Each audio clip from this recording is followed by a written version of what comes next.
சரி. இன்னைக்கு எபேசியர் நிருபத்துடைய அந்த முகவரையை மட்டும் பார்க்கலாம்.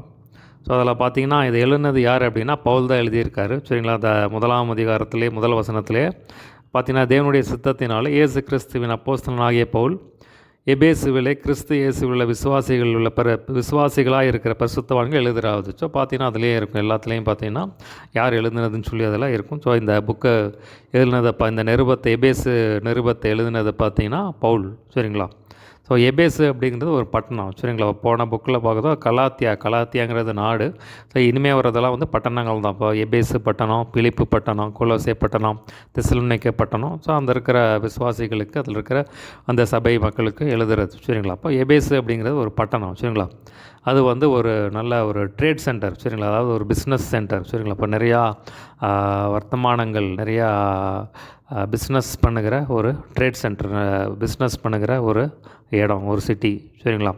அது பார்த்திங்கன்னா, இதில் நம்ம அப்போஸ்தலர் புக்கில் எங்கே பார்க்கலாம் அப்படின்னா பார்த்தீங்கன்னா, இப்போ அப்போஸ்தலர் 18ஆம் அதிகாரம், 19ஆம் அதிகாரம், 20ஆம் அதிகாரத்தில் இந்த எபேசு பட்டணத்தை பவுல் விசிட் பண்ணதை நம்ம பார்க்க முடியும். இந்த 2ஆம் மிஷினரி பயணத்தில் எபேசு விட்ட 18ஆம் அதிகாரத்தின் நடுவில் அவர் எபேசு பட்டணத்தில் டச் பண்ணிட்டு போகிறத பார்க்குறோம். அதே மாதிரி பார்த்திங்கன்னா, 3ஆம் மிஷினரி பயணத்தில் தான் பார்த்திங்கன்னா, அந்த 19ஆம் அதிகாரத்தில் பார்த்திங்கன்னா அவர் அப்போ தான் அந்த இடத்துல வராரு, எபேசுக்கு வராரு. ஸோ அங்கே ஊழியம் செய்கிறத நம்ம பார்க்குறோம். சரிங்களா? ஸோ 2ஆம் மிஷினரி பயணத்தில் எபேசுக்கு சும்மா டச் பண்ணிட்டு போனதை நம்ம பார்க்குறோம். 3ஆம் மிஷினரி பயணத்தில் தான் எபேசு பட்டணத்திலிருந்து அந்த இடத்துல ஊழியம் செய்கிறத நம்ம பார்க்குறோம். சரிங்களா? அதில் பார்த்திங்கன்னா அப்போஸ்தலர் 19ஆம் அதிகாரத்தில் முதல்லையே நம்ம பார்க்க முடியும். அந்த இடத்துல எபேசு பட்டணத்துக்கு பவுல் வராரு. ஸோ வந்தோன்னா பார்த்தீங்கன்னா, அந்த இடத்துல அங்கே இருக்கிற சில விசுவாசிகளை பார்க்குறாரு. பார்த்துட்டு நீங்கள் பரிசுத்தாவியை பெற்றீங்களா அப்படின்னு சொல்லி கேட்குறாரு.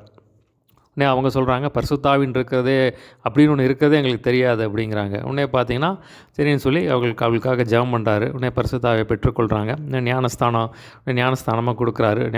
பரிசுத்தாவின் அபிஷேகத்தை அவங்க மேலே கைகள் வச்சு ஜெபம் பண்ணின பரிசுத்த அபிஷேகம் பெற்று பார்த்தீங்கன்னா, அவங்க தீர்க்க தரிசனம் சொன்னாங்க, அந்நிய பாஷைகளை பேசி தீர்க்க தரிசனம் சொன்னாங்க அப்படின்னு சொல்லி இருக்கும்.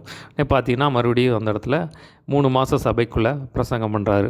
பார்த்தீங்கன்னா, அங்கே கொஞ்சம் பிரச்சனை வருது. உடனே பார்த்தீங்கன்னா, அவங்களுக்கு கொஞ்சம் பிரச்சனை வரனால தனியாக பார்த்தீங்கன்னா, தினன்று அப்படிங்கிற ஒரு வித்தியாசாலையில் போய் அந்த இடத்துல 2 வருஷம் பிரசங்கம் பண்ணார் அப்படின்னு சொல்லி நம்ம பார்க்குறோம். சரிங்களா? அதே மாதிரி பார்த்தீங்கன்னா, 20ஆம் அதிகாரத்தில் பார்த்தீங்கன்னா, அந்த இடத்துல பார்த்தீங்கன்னா மிலேத்து அப்படிங்கிற பட்டணத்துக்கு வரார். ஸோ மிலேத்து பட்டணத்துக்கு வந்துட்டு அந்த இடத்துல என்ன பண்ணுறாரு அப்படின்னா, அங்கே எபேசுக்கு ஆள் அனுப்பி எபேசில் இருக்கிற அந்த எல்டர்ஸ் மூப்பர்களை வரவழைக்கிறார். அவங்களுக்கு கவுன்சில் கொடுக்குறார். ஸோ அப்போஸ்தலர் 20ஆம் அதிகாரத்தில் அதில் சொல்லும்போது சொல்கிறார், அப்போஸ்தலர் 20ஆம் அதிகாரம் 31ஆம் வசனத்தில் அந்த எபேசு மூப்பர்களுக்கு சொல்லும்போது சொல்கிறாரு, நான் 3 வருஷமாக இரவும் பகலும் கண்ணீரோடு நான் உங்களுக்கு நான் புத்தி சொன்னதை நினச்சி நீங்கள் விழித்திருங்க அப்படின்னு சொல்லி சொல்கிறார். ஸோ பார்த்தீங்கன்னா, எபேசில் நம்ம அதை எடுத்துக்கலாம். அதை பார்க்கும்போது 3 வருஷம் எபேசு பட்டணத்திலிருந்து ஊழியம் செஞ்சுருக்கார் அப்படின்னு சொல்லி நம்ம பார்க்கலாம். சரிங்களா? அப்போ அவங்களுக்கு நிறையா எபேசு மூப்பர்களுக்கு கவுன்சிலிங் கொடுக்குறத நம்ம அந்த அப்போஸ்தலர் 20ஆம் அதிகாரத்தில் நம்ம பார்க்க முடியும். சரிங்களா? இதுதான் ஒரு சின்ன முகவரை. சரிங்களா? இப்போ பார்த்தீங்கன்னா, இப்போ ஒவ்வொரு அதிகாரத்துலேயும் என்னென்ன இருக்குது அப்படின்னு சொல்லி நம்ம அது மட்டும் ஒரு சின்ன அவுட்லைன், அதாவது எல்லா இதில் பார்த்தீங்கன்னா 6 அதிகாரங்கள் இருக்குது. ஸோ எல்லாமே முக்கியமான அதிகாரங்கள். ஸோ இதில் அவுட்லைன் என்னென்ன இருக்குது அப்படிங்கிறத அதை மட்டும் ஒரு சின்ன முகவரை மட்டும் பார்க்கலாம். இதில் 1ஆம் அதிகாரத்தில் பார்த்திங்கன்னா, பொதுவாக அவருடைய எல்லா நிருபங்களையும் முதலாம் அதிகாரத்தில் வாழ்த்தில் ஆரம்பித்து கடைசி அதிகாரத்தில் வாழ்த்தும் ஆசீர்வாதத்தை சொல்லி முடிப்பார். ஸோ இதில் இப்படி தான் 1ஆம் பகுதியில் வாழ்த்தி ஆரம்பிப்பார். அடுத்து பார்த்திங்கன்னா, நம்முடைய கர்த்தராக இயேசு கிறிஸ்துவின் பிதாவாகிய தேவனுக்கு ஸ்தோத்திரம், அவர் கிறிஸ்துவுக்குள் உன்னதங்களையும் ஆவிக்குரிய சகல ஆசீர்வாதத்திலும் நம்மை ஆசீர்வதித்திருக்கிறார் சொல்லி அந்த காரியத்தை விளக்குவார். ஸோ முன்னாடியே தேவன் ஆவிக்குரிய எல்லா ஆசீர்வாதத்தினாலும் நம்மை ஆசீர்வதிச்சிருக்காரு அப்படின்னு சொல்லி அந்த காரியத்தை விளக்குவார். அடுத்த பார்த்திங்கன்னா, அதில் தேவன் உலக தோற்றத்துக்கு முன்னே கிறிஸ்துவுக்குள் பிள்ளைகளாகும்படியாக தேவன் நம்மை முன்குறிச்சிருக்கிறார்னு சொல்லி அந்த காரியத்தை விளக்குவார். அப்புறம் பார்த்திங்கன்னா, முன்னாடியே பார்த்திங்கன்னா, அவருடைய கிருபையின் ஐஸ்வர்யத்தின்படியே இவருடைய இரத்தத்தினாலே பாவ மன்னிப்பாகிய மீட்பு இவருக்குள் நமக்கு உண்டாயிருக்கு. இப்போ இயேசு கிறிஸ்துவின் இரத்தத்தினாலே நமக்கு பாவ மன்னிப்பாகிய மீட்பு உண்டாயிருக்குன்னு சொல்லி அந்த காரியத்தை விளக்குவார். தேவன் வந்து எங்களுக்கு கிருபையை கொடுத்துருக்கிறாரு, அதை வந்து சகல ஞானத்தோடும் புத்தியோடும் எங்களிடத்துல பெருக பண்ணினார் சொல்லி அந்த காரியத்தை வந்து விளக்கி எழுதுவார். அப்புறம் பார்த்தீங்கன்னா, நீங்கள் ரட்சிப்பின் சுவிசேஷமாகிய சத்திய வசனத்தை கேட்டு விசுவாசிகள் ஆனபோது வாக்குத்தத்தம் பண்ணப்பட்ட பரிசுத்த ஆவியானாலே அவருக்குள் முத்திரை போடப்பட்டிருக்கிறீர்கள் சொல்லி அந்த காரியத்தை விளக்குவார். அப்போ அவருக்கு சொந்தமானவர்கள் அவருடைய மகிமைக்கு புகழ்ச்சியாக மீட்கப்படுவார்கள். ஸோ அந்த காரியத்தை வந்து விளக்குவார் சொல்லுங்களா. அதான் முதல் பகுதி. அடுத்த பகுதியில் பார்த்தீங்கன்னா ஸ்தோத்திரம் பண்ணுவார் சரிங்களா. அப்போ பார்த்தீங்கன்னா விசுவாசிகளாக இருக்கிறவங்களுக்கு நீங்கள் வந்து எங்கள் விசுவாசத்தில் நல்லா வந்து கர்த்தருக்குள்ளே நல்லா விசுவாசமாக இருக்கீங்க, அதுக்காக வந்து நான் தேவனை ஸ்தோத்தரிக்கிறேன், அவங்க வந்து ரொம்ப அன்பாக இருக்கீங்க, அதுக்காக வந்து இந்த 2 காரியத்துக்காக வந்து ஸ்தோத்திரம் பண்ணுறேன் அப்படின்னு சொல்லி அதை வந்து சொல்லுவார். அதாவது பார்த்தீங்கன்னா நீங்கள் நல்லா விசுவாசமாக இருக்கீங்க, நல்லா அன்பாக இருக்கீங்க அப்படின்னு சொல்லி அதுக்காக வந்து நான் இதை நினச்சி நான் வந்து தேவனுக்கு ஸ்தோத்திரம் பண்ணுறேன் அப்படின்னு சொல்லி அந்த காரியத்தை சொல்லுவார். அடுத்த பகுதியில் பார்த்தீங்கன்னா ஆவிக்குரிய ஜெபம், அவங்களுக்காக செய்யப்படுகிற ஆவிக்குரிய ஜெபத்தை பற்றி எழுதுவார் சரிங்களா. இப்போ எபேசியர் புக்கிலேருந்து பார்த்தீங்கன்னா ஆவிக்குரிய ஜெபங்கள், அதாவது எபேசியர் புக்கிலேருந்து ஒவ்வொரு புக்லேயும் பார்த்தீங்கன்னா ஆவிக்குரிய வளர்ச்சிக்காக செய்யப்பட வேண்டிய ஜெபங்களை வந்து சொல்லுவார். ஸோ இதெல்லாம் அது ஒரு பகுதி இருக்கும். ஜெபங்கள், அதாவது ஆவிக்குரிய வளர்ச்சிக்கு செய்ய வேண்டிய ஜெபங்கள். அதாவது பார்த்திங்கன்னா நீங்கள் வந்து தேவனை அறிந்து கொள்வதற்கு ஞானத்தையும் தெளிவையும் அளிக்கிற ஆவியை வந்து தேவன் உங்களுக்கு தரணும். அதுவும் பார்த்திங்கன்னா தேவன் தம்மை அழைத்ததினாலே நமக்கு உண்டாயிருக்கிற நம்பிக்கை இன்னதென்றும் பரிசுத்தமானத்தில் நமக்கு உண்டாயிருக்கிற சுதந்திரத்தினுடைய மகிமையினை இன்னதென்று அறிந்து கொள்ளும்படியாக. அதே மாதிரி பார்த்திங்கன்னா தேவன் வந்து கிறிஸ்துவை மரித்தோரிலிருந்து எழுப்பினார். ஸோ அந்த வல்லமையின் மேன்மையான மகத்துவம் என்னதென்று எல்லாவற்றையும் நீங்கள் அறியும்படியாக தேவன் உங்களுக்கு பிரகாசமான மனக்கண்களை தரணும் அப்படின்னு சொல்லி அதுக்காக வந்து விண்ணப்பம் பண்ணுறேன் அப்படின்னு சொல்லி சொல்வார். ஸோ அதெல்லாம் ரொம்ப முக்கியமான காரியம் பாருங்கள். இதெல்லாம் எதுக்கு எழுதப்பட்டிருக்குன்னா இந்த காரியங்களை சொல்லி நம்ம ஜெபம் பண்ணும்போது இந்த காரியங்களை ஆண்டவர் நமக்குள்ளே வைப்பார் சரிங்களா. அப்போ இப்படி அதுதான் இதெல்லாம் வந்து பவுல் வந்து எழுதி வச்சுருக்கார் சரிங்களா. அப்போ தேவன் வந்து இதை எழுதி வச்சுருக்கார் ஆவிக்குரிய வளர்ச்சிக்கு செய்ய வேண்டிய ஜெபங்கள். ஸோ அடுத்த கடைசி பகுதியில் பார்த்தீங்கன்னா எல்லா துரைத்தனத்துக்கும் அதிகாரத்துக்கும் வல்லமைக்கும் கர்த்தத்துக்கும் இம்மையில் மாத்திரமில்லை எல்லாவற்றுக்கும் மேலாக எல்லா நாமத்துக்கும் மேலான நாமத்தை வந்து பிதாவாகிய தேவன் வந்து இயேசு கிறிஸ்துவ கொடுத்துருக்காருன்னு சொல்லி அந்த காரியத்தை வந்து விளக்குவார். பார்த்திங்கன்னா அவருடைய வலது பரிசத்தில் வந்து அவரை உட்காரும்படியாக செய்து எல்லாவற்றையும் அவருடைய பாதங்களுக்கு கீழ்ப்படுத்தி பார்த்திங்கன்னா எல்லாவற்றுக்கும் மேலாக சபைக்கு வந்து அவரை வந்து தலையாக கொடுத்துருக்காருன்னு சொல்லி அந்த காரியத்தை வந்து விளக்குவார். இப்போ இயேசு கிறிஸ்துவுக்கு தேவன் கொடுத்த அந்த அதிகாரத்தை, அவருடைய வல்லமையை, அந்த நாமத்துக்கு கொடுத்த அந்த மகிமையை வந்து இந்த இடத்துல விளக்கி எழுதுவார். 2ஆம் அதிகாரத்தில் பார்த்திங்கன்னா அக்கிரமங்கள்னாலும் பாவங்களினாலும் மரித்தவர்களாக இருந்த உங்களை உயிர்ப்பித்தார். ஸோ அந்த காரியத்தை வந்து விளக்குவார். ஸோ முன்னாடி பார்த்திங்கன்னா நீங்கள் வந்து சாத்தானுக்கு அடிமைகளாக இருந்தீங்க, பாவிகளாக இருந்தீங்க, பாவம் செஞ்சுக்கிறவர்களாக இருந்தீங்க. ஆனால் தேவன் தம்முடைய இரக்கத்தினால் வந்து உங்களை வந்து ரட்சித்தார். இது வந்து உங்களை வந்து உங்கள் கிரியையினால் நீங்கள் ஏதோ செஞ்சதுனால வந்து ஆண்டவர் உங்களை ரட்சிக்கல. அப்போ தேவன் உங்கள் மேல் வைத்த அந்த ஈவு அப்படின்னு சொல்லி சொல்கிறார். கிறிஸ்து இயேசுவுக்குள் நம்மை அவரோட கூட எழுப்பி உன்னதங்களை அவரோட உட்காரவும் செய்தார். கிருபையினாலே விசுவாசத்தை கொண்டு ரட்சிக்கப்பட்டீர்கள், இது உங்களால் உண்டான தேவனுடைய ஈவு. ஸோ பார்த்தீங்கன்னா தேவனுடைய கிருபையினால தான் வந்து நீங்கள் விசுவாசத்தை கொண்டு ரட்சிக்கப்பட்டீங்க. நீங்கள் ஏதோ செஞ்சதுனால இல்லை, தேவனுடைய ஈவு அப்படின்னு சொல்லி நீங்கள் வந்து பாவத்தில் இருந்தீங்க. அப்போ அதிலேருந்து தேவனுடைய அன்பினால் வந்து இரக்கம் பெற்று நீங்கள் வந்து கிருபையினால் வந்து ரட்சிக்கப்பட்டீங்க அப்படின்னு சொல்லி சொல்கிறார். ஸோ அடுத்த பார்த்தீங்கன்னா அதில் பார்த்தீங்கன்னா முன்னே நீங்கள் தூரமாக இருந்தீங்க, தேவனுக்கும் உங்களுக்கு ரொம்ப மாம்சத்தின் கிரியைகளில் இருந்தீங்க. ஆனால் வந்து முன்னே தூரமாக இருந்தவங்களை வந்து தேவன் வந்து கிறிஸ்து இயேசுக்குள் கிறிஸ்துவின் இரத்தத்தினாலே சமீபமானீர்கள் சொல்லி அந்த காரியத்தை வந்து விளக்குவார். ஸோ அடுத்த பகுதியில் பார்த்தீங்கன்னா முன்னாடி பார்த்தீங்கன்னா அவரே வந்து அடுத்த பகுதியில் அவரே சமாதானக்காரனாகி இருதிறத்தாரையும் ஒன்றாக்கி பகையாக நின்ற பிரிவினையாகிய நடுச்சுவரை தகர்த்து சட்டத்திட்டங்களாக நியாயப்பிரமாணத்தை தம்முடைய மாம்சத்தினாலே ஒழித்து இருதிறத்தாரையும் தமக்குள்ளே ஒரே புதிய மனுஷனாக சிருஷ்டித்து இப்படியாக சமாதானம் பண்ணி பகையை சிலுவைகளை கொன்று அதனாலே இருதிறத்தையும் ஒரே சரீரமாக தேவனுக்கு ஒப்புரவாக்கினார். ஸோ பார்த்திங்கன்னா நம்ம வந்து முன்னாடி வந்து தூரமாக இருந்தாப்போ ரத்தத்தினால் சமீபமானீங்க, பார்த்திங்கன்னா முன்னாடி பகை நேராக இருந்தால் பார்த்திங்கன்னா அவரே சமாதானக்காரனாக அந்த பகையை வந்து ஒழித்து சிலுவையில் வந்து எல்லாவற்றையுமே அந்த நியாயப்பிரமாணத்தை ஒழித்து ஸோ பார்த்திங்கன்னா அது தேவன் இது மாதிரி வந்து பகையை வந்து நீக்கிவிட்டு நம்ம வந்து தேவனோட வந்து ஒப்புரவாக்கினார்னு சொல்லி அந்த காரியத்தை வந்து விளக்குவார். முன்னாடி தூரமாக இருந்தீங்க, இப்போ பார்த்தீங்கன்னா தேவனிடத்தில் சேரும் ஸ்லாக்கியத்தை பெற்றிருக்கீங்க சொல்லி அந்த காரியத்தை வந்து விளக்குவார்.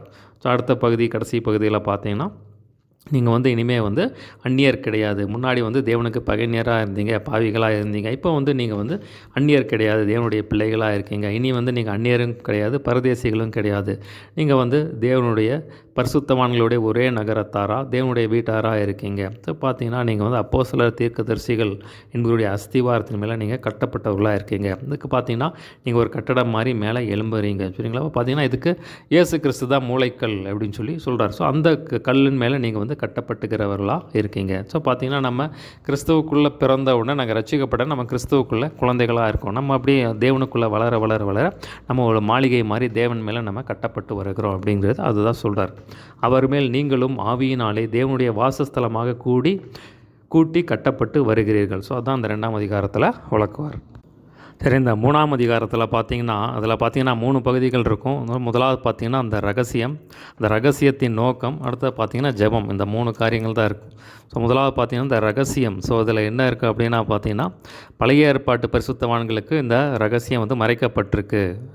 பழைய ஏற்பாட்டு பரிசுத்தவான்களுக்கு ரகசியம் மறைப்பட்டு இந்த காலத்தில் இயேசு கிறிஸ்துவுக்கு அப்புறம் இந்த ரகசியத்தை வந்து ஆண்டவர் எனக்கு வெளிப்படுத்தியிருக்கார் அப்படின்னு சொல்லி சொல்கிறார். அந்த என்ன ரகசியம் அப்படின்னா புறஜாதிகள் சுவிசேஷத்தினாலே உடன் சுதந்திரமாய் ஒரே சரீரத்துக்குள்ளானவர்களுமாய் கிறிஸ்துவுக்குள் அவர் பண்ணின வாக்குத்தத்தக்கு உடன் பங்காளிகளுமாக இருக்கிறார்கள் என்கிற இந்த ரகசியத்தை அவர் எனக்கு வெளிப்படுத்தினார். அதாவது என்ன சொல்கிறார் அப்படின்னா புறஜாதிகளுக்கு வந்து சுவிசேஷத்தினாலே வந்து அவர்கள் வந்து சுதந்திரவாளிகள் ஆகிறாங்க. ஸோ சுவிசேஷத்தை புறஜாதிகள் சொல்லும்போது சுவிசேஷத்தினால் அவங்க வந்து தேவனுடைய சுதந்திரவாளிகள் ஆகிறாங்க. அப்போ பார்த்திங்கன்னா தேவனுடைய அடுத்தது ஒரே சரீரத்துக்குள்ளார தேவனுடைய பிள்ளைகளாக தேவனுடைய ஒரே சரீரத்துக்குள்ளானவர்களாக ஆகிறாங்க அப்படின்னு சொல்லி சொல்கிறாரு. அப்போ பார்த்திங்கன்னா அவருடைய வாக்குத்தத்தத்துக்கு பங்காளிகளாக இருக்காங்க, உடன் சுதந்திரவாளிகள் ஆகிறாங்க அப்படின்னு சொல்லி அந்த காரியத்தை இந்த ரகசியத்தை வந்து தேவன் வந்து எனக்கு வெளிப்படுத்துகிறார் அப்படிங்கிறத சொல்கிறார். ஸோ ரகசியம் பார்த்திங்கன்னா அதனுடைய நோக்கம் என்ன அப்படின்னா பார்த்திங்கன்னா இதுக்கான கிருபை, இதுக்கான அழைப்பு ஆண்டவர் எனக்குள்ளே வச்சுருக்காரு. சுவிசேஷத்தை அறிவிக்கிறதுக்கான அந்த கிருபையை வந்து எனக்கு வந்து வச்சுருக்காரு. ஸோ அதான் அதோடைய நோக்கத்தை அப்படி சொல்கிறார். பரிசுத்தவன் எல்லாரும் சிறியவனாகிய நான் கிறிஸ்துவனுடைய அளவற்ற ஐஸ்வர்யத்தை புறஜாதிகளிடத்தில் சுவிசேஷமாக அறிவிக்கிறதுக்காக இந்த கிருபை எனக்கு அளிக்கப்பட்டிருக்கிறது. ஸோ பார்த்திங்கன்னா இந்த சுவிசேஷத்தை அந்த ஊழியத்தை ஆண்டவர் எனக்கு இந்த கிருபையை கொடுத்துருக்காரு. அது பார்த்திங்கன்னா சுவிசேஷத்தை சொல்லி கிறிஸ்துவுக்கு நேராக ஜனங்களை ரட்சிப்புக்குள்ளாக நடத்துவதற்கு இந்த கிருபை எனக்கு கொடுக்கப்பட்டிருக்குது அப்படின்னு சொல்லி சொல்கிறார். உன்னதங்களில் உள்ள துரைத்தனங்களுக்கும் அதிகாரங்களுக்கும் அவருடைய அனந்த ஞானம் வந்து சபையின் மூலமாக இப்பொழுது தெரிய வரும் பொருட்டாக இந்த கிருபையை வந்து எனக்கு ஆண்டவர் வந்து கொடுத்துருக்காரு அப்படின்னு சொல்லி சொல்கிறார். அடுத்த 3ஆம் பகுதி பார்த்திங்கன்னா அந்த ஜெபம். ஸோ இதுவும் பார்த்திங்கன்னா ஆவிக்குரிய வாழ்க்கை வளர்ச்சிக்கு செய்ய வேண்டிய ஒரு முக்கியமான ஒரு ஜெபம். சொன்னால் தேவனை நோக்கி முழங்கால் படியிட்டு இங்கே பார்த்தீங்கன்னா சொல்கிறாரு, ஆவியில் உள்ளான மனுஷன் நீங்கள் வந்து வல்லமையாக பலப்படணும், கிறிஸ்து விசுவாசத்தில் இருதயங்கள் வாசமாக இருக்கணும், அன்பில் வந்து வேரூன்றணும், அன்பில் நிலை பெற்றிருக்கணும். பார்த்தீங்கன்னா நீங்கள் பரிசுத்தவான்களோடு கூட இயேசு கிறிஸ்துவனுடைய அன்பின் அகலம் ஆழம் நீளம் உன்னதென்று அறிவிக்கட்டாத அந்த அன்பை வந்து அறிந்து கொள்ளணும், சகல பரிபூர்ண தேவனுடைய எல்லா பரிபூர்ணத்தால் நிரப்ப பண்ணணும் அப்படின்னு சொல்லி தேவனுக்குள்ளுக்கு அனுகிரகம் பண்ணணும் அப்படின்னு சொல்லி வேண்டிக் கொள்கிறேன்னு சொல்லி அந்த காரியத்துக்காக வந்து ஜெபம் ரொம்ப ஒரு முக்கியமான ஒரு ஜெபம் பாருங்கள். சரிங்களா, இது எல்லாருமே செய்ய வேண்டிய ஒரு ஜெபம்.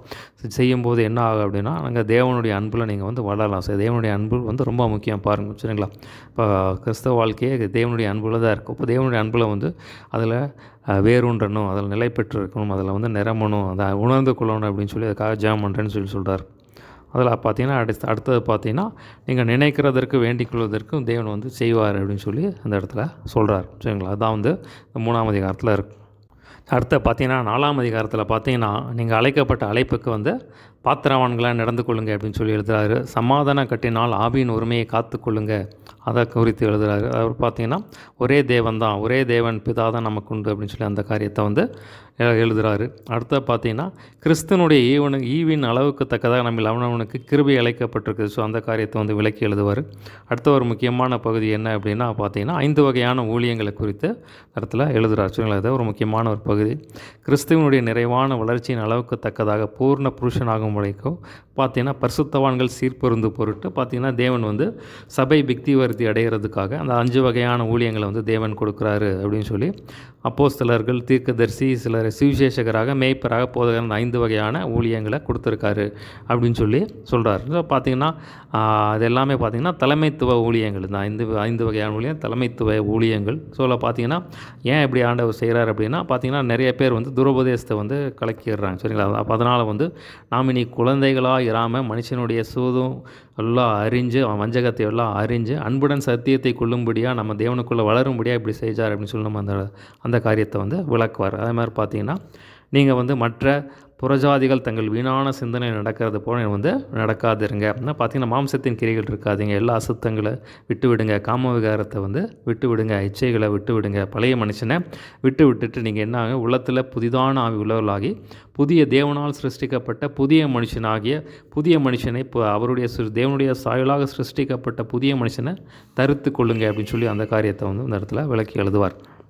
மாதிரி பார்த்தீங்கன்னா பொய் சொல்லாதீங்க, நீங்கள் வந்து கோபம் கொண்டாலும் பாவம் செய்யாதுங்க, பிசாசுக்கு இடம் கூடாதுங்க, திருடாதுங்க, பார்த்திங்கன்னா கெட்ட வார்த்தை பேசாதீங்க, பரிசுத்த ஆவியை வந்து நீங்கள் வந்து துக்கப்படுத்தாதீங்க, எல்லா துர்க்குணம் கசப்பு எல்லாத்தையும் விட்டுட்டு ஒருவர் கிறிஸ்து உங்களுக்கு மன்னித்தது போல் நீங்களும் வந்து ஒருவருக்கு ஒரு மன்னிங்க அப்படின்னு சொல்லி அந்த காரியத்தை வந்து பொதுவான காரியங்களை நம்ம கைக்கொள்ள வேண்டிய காரியங்களை வந்து இந்த இடத்துல 4ஆம் அதிகாரத்தில் விளக்கி எழுதுவார்.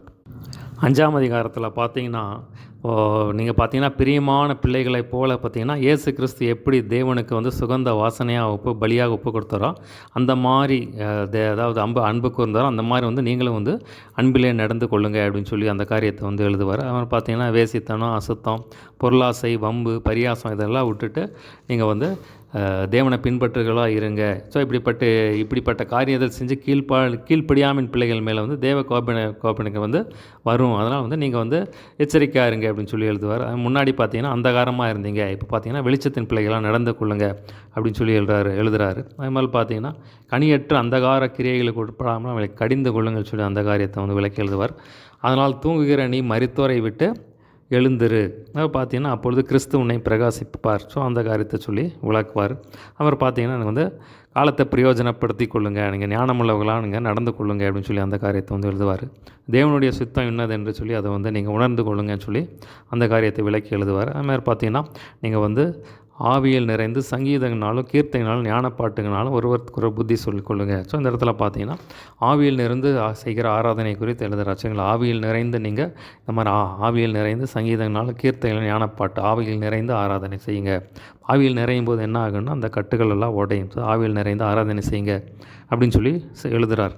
அவர் பார்த்தீங்கன்னா அடுத்த பகுதியில் பார்த்தீங்கன்னா மனைவிகள் எப்படி இருக்கணும், புருஷர்கள் எப்படி இருக்கணும் அப்படின்னு சொல்லி ஃபேமிலிக்கு எழுதுகிறார். சரிங்களா. மனைவிகளே கர்த்தருக்கு கீழ்ப்படுகிறது போல் சொந்த புருஷருக்கும் கீழ்ப்படிங்கள் சொல்லி அந்த காரியத்தை வந்து, ஆனால் புருஷன்தான் கிறிஸ்து சபைக்கு தலையாக இருக்கும், புருஷன்தான் வந்து மனைவிக்கு தலையாக இருக்கிறான்னு சொல்லி அந்த காரியத்தில். அதே மாதிரி பார்த்தீங்கன்னா புருஷர்களே உங்கள் மனைவிடத்தில் வந்து அன்பு கூறுங்கள். அதே மாதிரி பார்த்தீங்கன்னா எப்படி கிறிஸ்து சபையில் அன்பு கூறுறது போல் நீங்களும் வந்து உங்கள் மனைவிடத்தில் அன்பு கூறுங்க அப்படின்னு சொல்லி அந்த காரியத்தை வந்து எழுதுகிறார். அப்படியே 6ஆம் அதிகாரத்தில் பார்த்தீங்கன்னா பிள்ளைகள் பிதாக்கள் எப்படி இருக்கணும் அப்படின்னு சொல்லி அந்த காரியத்தை எழுதுகிறார். ஸோ இதே காரியங்கள் பார்த்தீங்கன்னா கொலோசையிலே வரும். சரிங்களா. அதாவது கணவன் மனைவி எப்படி இருக்கணும், பிள்ளைகள் பிதாக்கள் எப்படி இருக்கணும், வேலைக்காரர் எஜமான்கள். ஸோ இதே காரியம் பார்த்தீங்கன்னா கொலோசையிலே வந்து அது அப்படியே ரிப்பீட் ஆகி வரும். பார்த்திங்கன்னா 6ஆம் அதிகாரத்தில் பார்த்தீங்கன்னா பிள்ளைகள் பெற்றோர்கள் எப்படி இருக்கணும் அப்படின்னு சொல்லி எழுதுகிறார். பிள்ளைகளை உங்கள் பெற்றோருக்கு கர்த்தருக்குள் கீழ்ப்படியுங்கள், அதனால் உங்களுக்கு நன்மை வரும், ஆசீர்வாதம் வரும் அப்படின்னு சொல்லி அதை எழுதுகிறார். அதனால் பிதாக்களே நீங்கள் உங்கள் பிள்ளைகளை கோபப்படுத்தாமல் கர்த்தருக்கேற்ற சிச்சனையிலும் போதையிலும் வளர்ப்பீர்களாக. ஸோ அந்த காரியத்தில் எழுதுறாரு. அதே மாதிரி பார்த்தீங்கன்னா வேலைக்காரர் எஜமான்கள் எப்படி இருக்கணும் அப்படின்னு சொல்லி அடுத்த பகுதியில் எழுதுகிறாரு. ஸோ வேலைக்காரரை நீங்கள் கிறிஸ்துவுக்கு கீழ்ப்படுகிறது போல சரீரத்தின்படி உங்கள் எஜமான்களாக இருக்கிறவர்களுக்கு பயத்தோடும் நடுக்கத்தோடும் கபதற்ற மனத்தோடும் கீழ்ப்படிங்க. பார்த்தீங்கன்னா அதிகமாக நீங்கள் வந்து அவங்க விசுவாசிகளாக இருந்தாங்கன்னா இன்னும் அதிகமாக நீங்கள் வந்து ஊழியம் செய்யுங்க அப்படின்னு சொல்லி எழுதுகிறார். அதே மாதிரி எஜமான்களுக்கு சொல்கிறாரு, எஜமான்களே நீங்களும் வேலைக்காரருக்கு செய்ய வேண்டியதை வந்து செய்து கடிந்து கொள்ளுதல் அதில் கடுஞ்சொல்லை வந்து விட்டு விடுங்க அப்படின்னு சொல்லி எழுதுகிறார். ஸோ அடுத்த பார்த்திங்கன்னா ஒரு முக்கியமான பகுதி என்னென்னா ஆவிக்குரிய யுத்தம். சரிங்களா. ஆவிக்குரிய யுத்தத்தை எப்படி செய்கிறது அப்படின்னு சொல்லி இந்த இடத்துல ஒரு விளக்கத்தை கொடுக்குறார். பார்த்திங்கன்னா நீங்கள் வந்து கர்த்தரிலும் அவருடைய சத்துவத்திலும் வளப்படுங்க, பிசாசின் தந்திரங்களும் நீங்கள் தேவனுடைய சர்வாயுத வர்க்கத்தை எடுத்துக்கொள்ளுங்க. இப்போ தேவன் வச்சிருக்கிற ஆயுதங்களை எடுத்து நீங்கள் வந்து போர் செய்யுங்க அப்படின்னு சொல்லி சொல்கிறார். ஏன்னா மாம்சத்தோடும் இரத்தத்தோடும் இல்லை, துரைத்தனங்களோடும் அதிகாரங்களோடும் பிரபஞ்சத்தின் அந்தகாரங்களோடும் வானமண்டலில் உள்ள பொல்லாத ஆவிகளின் சேனைகளோடு நமக்கு போராட்டம் உண்டு. அதனால் பார்த்தீங்கன்னா நீங்கள் எதிர்த்து நிற்க வந்து இதெல்லாம் எடுத்துக்கொள்ளுங்க அப்படின்னு சொல்லி ஒரு 6 காரியத்தை சொல்கிறார். சரிங்களா. அப்போ சத்தியம் என்னும் கட்சியை எடுத்துக்கொள்ளுங்க, நீதி என்னும் மார்க்கவசத்தை தரித்து கொள்ளுங்க, சமாதானத்தின் சுவிசேஷத்துக்கு ஆயத்தம் என்னும் பாதரட்சை அணிந்து கொள்ளுங்க, விசுவாசம் என்னும் கேடகத்தை எடுத்துக்கொள்ளுங்க, ரட்சியம் என்னும் தளர்ச்சிகராவை எடுத்துக்கொள்ளுங்க, ஆவியின் பட்டயத்தை தேவவசனம் ஆவியின் பட்டயத்தை எடுத்துக்கொள்ளுங்க. ஸோ எந்த சமயத்திலும் சகலவிதமான வேண்டுதலும் விண்ணப்பம் ஆவியினாலே ஜெபம் பண்ணி மிகுந்த மரணத்தை ஒரு பரிசுத்தமாக பண்ண வேண்டுதலும் விழித்து கொண்டிருங்கள் அப்படின்னு சொல்லி சொல்கிறார். ஸோ 5ஆம் அதிகாரத்தில் சொல்லும்போது சொல்கிறார், ஆவியில் நிறைந்து துதி ஆராதனை செய்யும்படியாக சொல்கிறாரு. 6ஆம் அதிகாரத்தில் பார்த்தீங்கன்னா ஆவியில் நிறைந்து ஜெபம் பண்ணும்படியாக சொல்கிறார். பார்த்தீங்களா, எந்த சமயத்திலும் ஆவியினாலே ஜெபம் பண்ணி பரிசுத்தவான்கள் பண்ணும் விண்ணப்பத்தோடும் அப்படின்னு சொல்லி சொல்கிறார். பார்த்தீங்களா, அப்போ ரெண்டுமே நமக்கு தேவை. ஸோ ஆவியில் நிரம்பி பண்ணுகிற ஒரு துதியும் நமக்கு தேவை, ஆவியில் நிரம்பி பண்ணுகிற ஒரு ஜெபமும் நமக்கு தேவை. சரிங்களா, தான் அந்த இடத்துல வைக்கிறார். அடுத்தது பார்த்தீங்கன்னா எனக்காக வாக்கு கொடுக்கும்படியாக நான் பிரசங்கம் பண்ணும்போது எனக்கு வாக்கு கொடுக்கும்படியாக எனக்காக ஜெபம் பண்ணுங்க அப்படின்னு சொல்லி சொல்கிறார். ரேமா வார்த்தை, தேவனிடத்திற்கு வருகிற அந்த ரேமா வார்த்தை தான் ஜனங்களை தொடக்கூடியதாக இருக்குது. அந்த மாதிரி எனக்காக ஜெபம் பண்ணுங்க அப்படின்னு சொல்லி சொல்கிறார். அடுத்த கடைசியாக பார்த்தீங்கன்னா வாழ்த்து கூறி முடிப்பார். சரிங்களா, ஸோ இதுதான் அந்த ஒரு அவுட்லைன். சரிங்களா, ஒரு சின்ன ஜாம் பண்ணி முடிச்சிடலாம். ஆசப்பா, நீர் கொடுத்த அந்த எபேசியர் முகவரைக்காய் நன்றியாக அநேகருக்கு பிரயோஜனமாக இருக்க கிருபை செய்ய வேண்டும்படியாக சொல்லப்பட்ட வசனங்கள் 100 வளர்ந்து பெருக கிருபை செய்யும். இயேசு நாமத்தில் எல்லாவற்றும் கேட்குறோம் ஜீவன் நல்ல பிதாவே, ஆமென்.